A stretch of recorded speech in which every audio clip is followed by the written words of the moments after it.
안녕하세요. 저번 시간에 예비 창업 패키지에 이어 이번에는 제도전 성공 패키지 세부관리 기준에 대해서 한번 알아보도록 할게요. 원래는 제가 그 유튜브를 하려고 동영상 제작을 시작을 했었는데 지금 시국이 시국인지라 지금 오프라인 강의가 지금 안 되고 있는 상황에서 그 주관기관에서 교육은 어떻게 해야 되냐, 그래서 제가 이 동영상을 제작하게 되어 있는데, 제 유튜브 채널에 가보면 여러분들한테 도움이 될 게 더러더러 있을 걸로 제가 생각이 되기 때문에 한번 가보셔서 보시고 내용이 좋으면 거기 가셔서 구독과 좋아요 한번 눌러 주시고요. 그러면 이제 세부관리 기준 한번 강의를 해보도록 하겠습니다. 자, 우선 사업비 관련 그 집행 증빙 자료를 보기 전에 그 별지 제6호 재창업기업 사업비 집행 시 유의사항 먼저 한번 보고 들어가도록 하겠습니다. 자, 보시게 되면 협약 기간은 협약 체결일로부터 8개월 이내고요.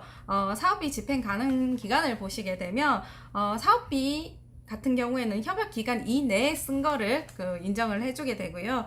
그리고 예외적으로 협약 기간 중에 지출 행위가 일어난 금액에 대해서는 그 협약 종료일로부터 2주일 이내 집행하는 경우 예외로 인정하게 되어 있습니다. 자, 서버 임차나 쇼핑몰 입점 등의 구매 기간이 협약 기간을 초과하는 경우에는 협약 기간 이내에 구매한 건에 대해서만 사업비 집행이 가능합니다. 그리고 밑에 한번 보시게 되면 창업 제도전 성공 패키지를 비롯한 그 창업진흥원에서 그 진행하는 사업에 대해서는 그 통합관리 기준과 그 세부관리 기준 둘 다 지키셔야 되기 때문에 그 통합관리 지침도 꼭꼭 한번 읽어보시고, 그리고 통합관리 지침도 제가 동영상을 찍어 놨으니까 링크 걸어 드릴 테니까 거기 한번 가셔서 보시면 되겠습니다. 자, 뒤로 가보시면 공통사항에 뭐 증빙자료 등은 시스템에 등록하여 사업비를 지급 요청하라는 거고, 그 다음에 결제수단별로 보면 그 세금계산서 발행이 있죠. 요거는 세법적으로 거래가 일어나게 되면은 그 세금계산서를 발행하게 됐고요. 여기서 부가세를 제외한 공급가액에 한하여 그 사업비 집행이 가능하고요. 그 다음에 미창업자 같은 경우에는 개인으로 주민등록번호로 넣고 발급을 받으시면 되고요. 그리고 사업자 등록을 한 경우에는 그 재창업자의 그 사업자 번호로 발급을 받으시게 되면 됩니다. 그리고 계좌 이체 같은 경우에는 전자세금 계산서와 기타 증빙 사료를 첨부를 하셔야 되고요. 그리고 스타트업 카드라고 있는데 요거는 뭐 다들 뭐 발급 받아서 이 카드로 사용을 하셔야 됩니다. 자, 밑에 유의사항 한번 보시게 되면 증빙자료 인정 범위에 보시면 증빙자료상에 제출처의 주소 및 연락처 등이 미비한 경우 사업과 관련된 증빙자료로서의 효력이 인정되지 않습니다. 그리고 현장 확인이 필요하다라고 생각이 들면은 그 주관기관이 뭐 현장 방문을 하겠답니다.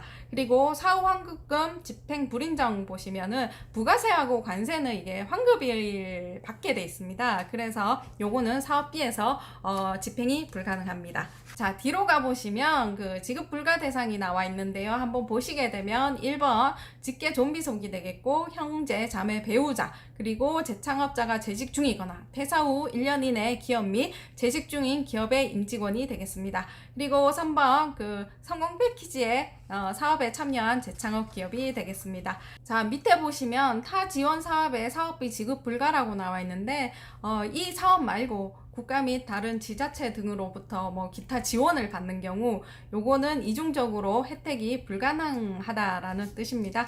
그리고 밑에 보시면 사업비 환수에 해당하는 경우를 적어놨는데 한번 보도록 하겠습니다. 1번 사업비 지급 목적에 위반하여 사용한 경우가 있겠고요. 그 다음에 사업비의 지급 목적이 달성될 수 없다고 인정되는 경우, 그리고 3번 주관기관에 제출한 사업계획 내용을 준수하지 않을 경우, 그리고 4번 정당한 사유 없이 각종 보고서 및 사업비 집행 실적 보고서를 제출하지 않는 경우, 5번 기타 뭐 환수할 필요가 있는 경우로 나와 있습니다. 그리고 맨 밑에 보시면 목적 외 사용에 대해서 제가 더 적어놨는데요. 한번 보시게 되면 정부 지원금을 다른 용도로 집행하는 경우, 사업과 관련 없이 그런 집행하는 경우가 되겠죠. 그리고 창업기업의 그 부채 상환 및 이자 지급, 대표자의 인건비로 집행하는 경우, 3번 창업기업 또는 대표자의 국세, 지방세 등의 세금을 납부하는 경우, 4번 증빙자료를 허위로 제출하거나 부적절하게 집행하는 경우, 그리고 기타 전담기간 또는 주간기간의 목적 외에 집행으로 판단되는 경우가 있습니다. 자, 이제는 뒤로 가셔서 각 비목의 정의와 증빙서류가 어떤 게 있는지 한번 알아보도록 하겠습니다. 제가 혹여라도 여기에 빠진 내용이 있을 수 있으니까 요거는 제가 전적으로 그 세부관리 지침을 지금 내용을 바탕으로 지금 작성이 된 거기 때문에 통합관리 지침에 있는 게 여기에 빠졌을 수 있으니까 꼭 가서 그 통합관리 지침 한번 보시기 바랍니다. 거기 있는 것도 지켜야 됩니다. 재료비 먼저 보시게 되면 정의, 사업계획상에 시제품을 제작하는 데 소요되는 재료 또는 원재료를 구입하는 비용이라고 나와 있습니다. 네, 요거는 다 뭐 어렵지 않게 다 이해가 가는 내용이고요. 그 다음에 밑에 보시면 그 만약에 내가 시제품 제작과 관련이 없는 재료를 구매했다. 요거는 그러면 불인정 사유가 됩니다. 주의하시고요. 그 다음에 증빙 자료는 어떤 게 있냐? 뭐 세금 계산서 있고요. 견적서. 그리고 2천만 원 초과 시에는 비교 견적서 있습니다. 요거 유의하시고요. 그리고 검수조서, 거래처 사업자 등록증. 만약에 온라인 구매 시에는 판매자의 업태 및 종목을 확인할 수 있는 뭐 서류가 따로 있다 같은 경우에는 그 서류로 대체가 가능하게 됩니다. 그리고 거래처 통장 사본이 있습니다. 만약에 카드 결제 시에는 생략이 가능합니다. 그리고 해외 업체와 거래 시에는 인보이스, 수입신고 필증, 외국환 거래계산서, 계약서, 검수조서 등이 필요하게 됩니다. 그 다음 가보시면 외주 영역비 있는데 정의를 먼저 한번 보시게 되면 창업기업이 자체적으로 시제품을 완성할 수 없는 경우 일부 공정에 대해서 외부 업체에 의뢰를 하여 제작하고 이에 대한 대가를 지급하는 비용입니다. 여기서 중요한 거는 일부 공정입니다. 다 외주 주시면 안 되고요. 증빙자료 한번 보시게 되면 세금계산서, 외주 영역 계약서, 그리고 견적서 필요하고요. 만약에 30만 원 이하는 생략이 가능합니다. 그리고 이것도 동일하게 2천만 원 초과 시에는 비교 견적서 필요하고요. 과업 지시서, 용역 결과 보고서 및 검수조서, 그리고 검수조서의 증빙사진 꼭 포함하셔야 되는 거고요. 그리고 거래처 사업자 등록증, 그리고 거래처 통장사본, 카드 결제 시 생략합니다. 그리고 선급금, 이응보증, 보험 증권이 있는데 요거는 선급금 지급 요청 시에만 넣으시면 되고요. 중간결과 보고서, 증빙사진 포함하셔서 넣으시면 되겠습니다. 그리고 옆에 보시면 뭐 검수 완료 일시에 증빙서류, 그리고 선급금 요청 시, 중도금 요청 시, 잔금 요청 시에 증빙서류가 따로 있으니까 요거는 한번 보시고 그때그때 참고를 하시면 되겠습니다. 자, 뒤에 가셔서 기계장치 공기구를 보시게 되면 정의는 사업화를 위해 필요한 일정 횟수 또는 반영구적으로 사용 가능한 기계 또는 설비, 비품을 구입하는 비용이라고 나와 있습니다. 여기서 포인트는 반영구적이겠죠. 자, 증빙자료 보시게 되면 세금계산서, 견적서, 비교견적서, 계약서, 검수조서, 거래처 사업자 등록증, 거래처 통장사본 등이 있고요. 그리고 여기서 주의할 점, 중고 거래할 시에는 그 신품 가격과 그리고 중고 거래 가격이 이게 왜 나왔는지 거기에 대한 그 사유가 명시된 그 서류를 제출하여야 합니다. 그리고 해외 업체와 거래 시에는 인보이스, 수입신고 필증, 외국환 거래 계산서, 그리고 계약서, 검수조서 등이 필요하게 됩니다. 그리고 여기서 중요한 거는 기계장치나 공구기구 같은 경우에는 협약 종료일 1개월 이전까지만 가능하고요. 그 이유는 불가능하니까 미리미리 구매를 하시기 바랍니다. 자, 뒤로 가셔서 특허권 무형자산 취득비의 정의를 한번 보시게 되면 사업계획상의 창업 아이템과 관련이 있는 지식재산권 등의 출원 및 등록 관련 비용이라고 나와 있습니다. 증빙자료 한번 보시게 되면 세금계산서, 견적서, 비교견적서, 출원 청구서 및 등록증, 관납료 영수증, 그리고 출원 통지서, 거래처 사업자 등록증, 거래처 통장사본 등이 있겠습니다. 자, 뒤로 가시면 인건비 나와 있습니다. 정의 한번 보시게 되면 보수는 정규직에 대한 보수를 말하는 거고, 상용임금 같은 경우에는 무기계약직에 대한 보수를 말합니다. 그리고 일용임금 같은 경우에는 그 사업 수행을 위한 그 겸직 인력 또는 단기 근로자에 대한 보수를 이렇게 세 가지로 나눠놨네요. 그리고 밑에 보시면 창업기업 대표자와 친족관계에 있는 자의 채용의 경우 인정하지 않습니다. 그리고 인건비 또한 지급할 수 없습니다. 자, 인건비 증빙 서류를 한번 보시게 되면 세 가지 시점으로 나눠져 있죠. 최초 신청 시 부분, 그리고 매달 신청 시, 그리고 협약 종료 시라고 나와 있는데, 맨 처음에 한번 보시게 되면 4대 보험 가입 확인서가 있습니다. 요거는 그 인건비를 경비로 인정받거나 그 직원을 채용하게 되면 무조건 4대 보험에 가입하게 되어 있습니다. 그리고 사업비 지원금으로 인건비를 지출하는 인력에 대해서는 반드시 4대 보험을 가입하여야 되고요. 가입하지 않는 경우에는 사업비로 인정받을 수가 없습니다. 그리고 근로계약서, 이력서 요거는 기본이죠. 그리고 근로자의 신분증 및 통장 사본이 있겠고요. 급여 지급 기준 및 관련 증빙 서류가 있습니다. 만약에 최근 3년 이내 근로소득이 있는 경우에는 뭐 근로소득 원천 징수 영수증이 되겠죠.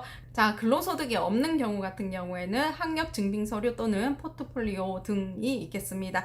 그리고 매달 신청 시 같은 경우에는 급여 대장하고 입금 확인증만 있으면 되겠고요. 그리고 협약 종료 시 같은 경우에는 원천 징수 이행 상황 신고서, 4대 보험 월별 납부 확인서, 그리고 퇴직연금 납입 내역서가 있는데, 퇴직연금 같은 경우에는 1년 이상 재직한 근로자에 대해서만 해당이 되겠습니다. 그리고 여기서는 그 협약 종료 시라고 저기 세부 관리 기준에서는 나와 있는데, 협약 종료 시보다는 인건비의 마지막 지급하는 날 그때 신청하실 때 요 원천 징수 이행 상황 신고서나 4대 보험 월별 납부 확인서 요거 꼭 넣어 주시고요. 지금 다른 사업 하는 데서도 제가 봤는데 이거 누락하는 데가 너무 많아요. 이거 한 90% 정도 누락을 해가지고 다 추가적으로 자료를 넣어라 해가지고 거의 넣었고요. 이때 발생하는 또 문제가 뭐가 있냐 하면 그 인건비는 있는데 뭐 4대 보험까지는 가입했는데 이 원천징수 이행 상황 신고서 매달 신고해야 되는지 모르고 있다가 이거는 세법적인 문제죠. 모르고 있다가 나중에 그 사업비 지금 정산할 때 보니까 이게 안 돼 있어서 첨부해라 그랬더니 그때 이제 그 몰아서 인건비 신고를 하게 되는 거죠, 이게. 근데 만약에 이게 당해 기간 만약에 2020년도면 2020년도 이내에 사업 기간이 끝나서 몰아서 신고한다 그러면 그래도 덜 복잡한데, 이게 사업 기간이 그 연도를 2개 연도를 거쳐서 있기 때문에 원천징수 이행 상황 신고 같은 경우에는 막 이게 누락을 하게 되면은 굉장히 복잡해지거든요, 세법적으로. 그래서 저는 추천하기를, 지금 여기에 적기는 뭐 인건비 마지막 달 신청 시에 뭐 넣으라고 돼 있는데 저희도 그러면 조금 보는데 힘들고요. 그래서 원천징수 이행 상황 신고서나 4대 보험 원천징수 이행 상황 신고서 같은 경우에는 어차피 세법적으로 매달 신고를 해야 되니까 매달 신고하시고 그 증빙 서류 하나 더 붙이는 거는 매달 어렵지 않다라고 생각이 들거든요. 그래서 제가 추천하는 방법은 요거는 매달 할 때 그 증빙 그 인건비 그 지금 요청할 때 매달 넣으시면 그게 더 편할 것 같습니다. 그리고 4대 보험 월별 납부 확인서 같은 경우에는 사업장 기준이 아닌 그 지급받은 근로자 기준으로 요거는 뽑아서 맨 마지막 달에 한번 첨부를 해 주시고요. 그리고 퇴직연금 납입서 같은 경우에는 요거는 1년 이상 근로한 그 근로자에 대해서만 해당되겠습니다. 자, 그리고 원천징수 이행 상황 신고서 같은 경우에는 그 자세히 보게 되니까 틀리게 신고한 데가 많더라고. 이게 기장 사무실을 쓰거나 안 쓰건 간에 이게 소득세 예수된 금액과 급여 대상 금액이 다른 경우도 있고요. 뭐 급여 지급된 금액과 다르게 신고한 경우도 있습니다. 이게 무슨 탈법적인 그런 거보다는 거의 실수에 의해서 이렇게 돼 있는데 요거에 대해서는 제가 나중에 제 채널에 인건비 신고에 대해서 한번 원천징수 이행 상황 신고서 이거 가끔세 신고 어떻게 하는지 한번 자세히 한번 올리도록 할게요. 요것도 그때 가서 한번 참고해서 보시고요. 그 다음에 불인정사항이라고 있는데 요거 한번 보시게 되면 급여 청구액이 실제 급여 지급액보다 많은 경우, 요거 어떤 경우가 있냐면 입사 그 달에 보시면은 급여를 만약에 내가 100만 원을 계약을 했다. 근데 15일날 입사다. 그럼 50만 원만 지급을 해야 되잖아요. 그리고 50만 원만 지급하고 청구할 때는 100만 원으로 청구하는 이런 경우가 있었으니까 요거 주의해서 월할 계산, 일할 계산 하시고요. 그 다음에 두 번째, 재택근무 요즘 늘어나고 있죠. 저도 거의 반재택에 가까운 사람이긴 한데요. 그리고 보시면 여기 재택근무 같은 경우에는 그 결정적인 뭐 증빙 같은 게 필요하겠죠. 그러니까는 실제 업무 실행 내역을 확인할 수 있는 업무 지시서나 아니면 업무 보고 등의 증빙을 꼭 첨부하시기 바랍니다. 뭐 메일로 왔다 갔다 한 거 뭐 그런 게 증빙이 되겠죠.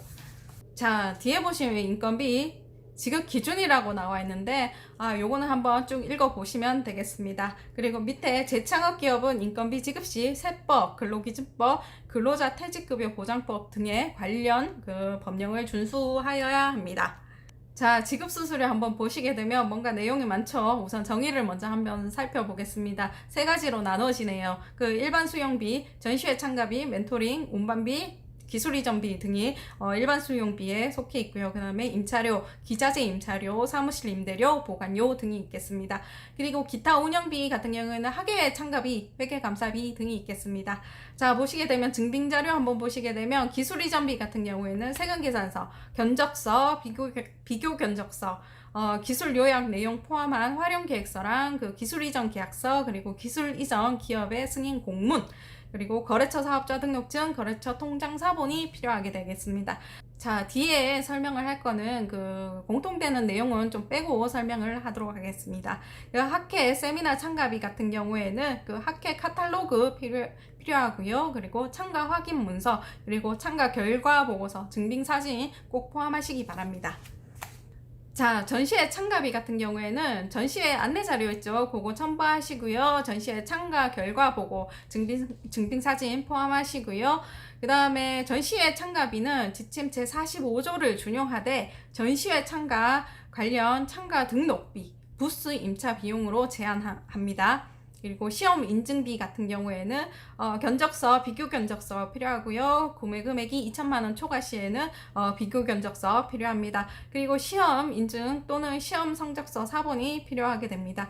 그리고 멘토링비 같은 경우에는 멘토링 계획서가 필요하고요. 최초 신청 시에, 그리고 멘토의 이력서, 그리고 회차별 멘토링 보고서, 증빙사진 꼭 포함하셔야 됩니다. 그리고 멘토 신분증, 그리고 제24조 지급수수료 부분 보시면은 멘토링비는 협약 기간 중 최대 300만 원을 초과하여 집행할 수 없습니다. 그리고 멘토는 지침 제11조 제2항의 자격 기준을 충족해야 합니다. 자, 그리고 멘토링비에서 주로 나오는 그 불인정 사유가 보면 그 회차별 사진 부재로 그 멘토링 확인이 불가능한 경우에는 사업비 불인정 대상이 되니까 요거 주의하시고요. 기자재 임차비 같은 경우에는 뭐 기자재 사용 대장이 있어야 되고요. 기자재 임차 계약서, 검수조서 등이 필요하게 됩니다. 그리고 사무실 임대료 같은 경우에는 임차 계약서, 그리고 임대인의 사업자 등록증 및 통장 사본, 그리고 임대인이 개인인 경우에는 전자세금 계산서 및 사업자 등록증 제출 생략이 가능합니다. 자, 그리고 임차 공간의 증빙 사진이 포함되어야 되고요. 여기서 뭐 개인적으로 내가 주거용으로 쓰거나 이거는 안 됩니다. 그리고 운반비 같은 경우에는 운송 확인증, 인수증, 그리고 전자세금 계산서 등이 필요합니다. 자, 뒤로 가셔서 보험료 보시게 되면 그 보험 가입하면 보험 증권하고 계약서 쓰죠. 그거 첨부하시면 되고요. 뭐 전자세금 계산서나 카드 결제 영수증 첨부하시면 되겠습니다. 자, 보관료 같은 경우에는 물건 보관하면 확인증 줍니다. 그거 첨부하시면 되고요. 창고 임대 계약서, 그리고 세금 계산서나 카드 결제 영수증 있으면 되겠습니다. 밑에 한번 보시게 되면 그 창업 기업 지원 서비스 바우처 사업 대상자는 그 기장대행, 결산, 조정 등의 세무회계 및 기술 자료, 임치 수수료를 집행할 수 없다라고 나와 있는데, 요게 바로 이중으로 혜택을 받지 말라라는 뜻이겠죠. 그 바우처 사업 대상자는 그 기장 수수료 요런 거를 지원 100만 원 한도 내에 지원을 해주는 걸로 알고 있습니다. 그리고 밑에 재창업자의 의무 보시게 되면 재창업자 또는 개인 사업자가 법인을 설립하고자 하는 경우에는 그 온라인 법인 설립 시스템 여기 스타트 비즈를 이용하여 법인을 설립하는 것을 원칙으로 합니다. 자, 지급수수료의 마지막 회계감사비를 한번 보시게 되면 본 사업과 관련되지 않는 회계감사비의 경우 불인정합니다. 그러니까 제도전 성공 패키지 여기와 관련 없는 회계감사비는 청구할 수 없습니다. 그리고 전자세금계산서 회계감사보고서 여부는 뭐 저희가 다 알아서 하죠. 그리고 재창업 기업의 협약 종료일 이후 전담기관이 지정한 회계법인으로부터 당해연도 총사업비에 대한 회계감사 및 관리를 받기 위한 경비로서 50만 원 이상 의무 계상하셔야 되고요. 그리고 여기서 당부드릴 말씀이 한 가지 있는데, 그 사업비 집행 마지막 달에 그 회계감사비 53만 원 중에 48만 1,818원은 사업비 예산이 있을 경우 사업비 꼭 신청을 해 주셔야지 저희가 그 회계법인이 그 돈을 받을 수가 있답니다. 그리고 다른 사업비와 마찬가지로 부가세 그 48,182원은 별도로 회계법인에 송금해 주시면 감사하겠습니다. 자, 뒤에 여비 보시게 되면 국내 여비하고 국외 여비하고 있는데, 결국 여비란 건 출장비죠. 그 국내 여비 같은 경우에는 타 지역으로 출장 등의 사유로 집행하는 비용이 되어 있습니다. 그러니까 타 지역이어야 되지 그 본 원래 지역이면 안 된다라는 얘기고요. 그리고 국외 여비 같은 경우에는 타 국가 출장이 되겠습니다.